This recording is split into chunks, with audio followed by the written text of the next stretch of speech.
American 2012 und ich bin sehr stolz und froh, Butch Vig vor mir sitzen zu haben. Butch, nice to meet you here. It's nice to meet you. How you guys doing? This is our 5th album, our 5th worldwide tour, and we've played. We were trying to figure out how many gigs we've played over the course of our career. It's over 1,000, so we've played a lot of concerts. We've played every possible type of festival. The weirdest one was a festival in the States called Snowasis. It was at a ski hill, and it was about 0 degrees and snowing, and it was all these snowboarders and skiers were outside, and we played on a stage with the wind and snow howling. We couldn't play because we were freezing cold. The guitar strings were flapping around like rubber bands.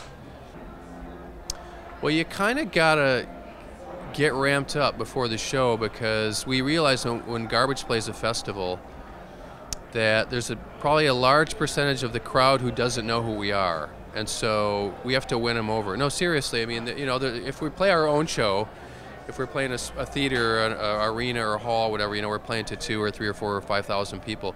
When you're playing in front of 75,000 people, there's a good chunk of people who don't know who we are, and it's up to us to win them over. So I think sometimes in festivals you got to work a little harder.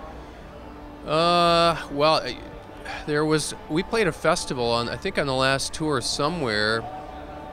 I believe it was in Germany. I can't remember the name of it now, but it was a smaller festival. It was in this castle, and it was on the edge of a castle, and there were no facilities. There were no restrooms. So I remember that Shirley had to take a poo and used a cup, and then she dropped it over the edge of the castle down into either the moat or into the woods below. I don't remember it, but they don't really have facilities on top of castles. Anyone could play, huh?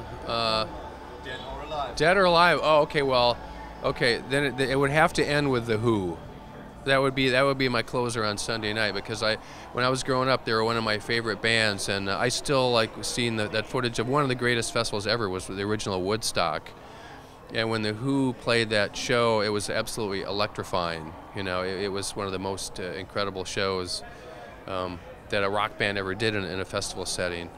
And so we'd have to bring them back from the dead, but I'm sure they could still rock.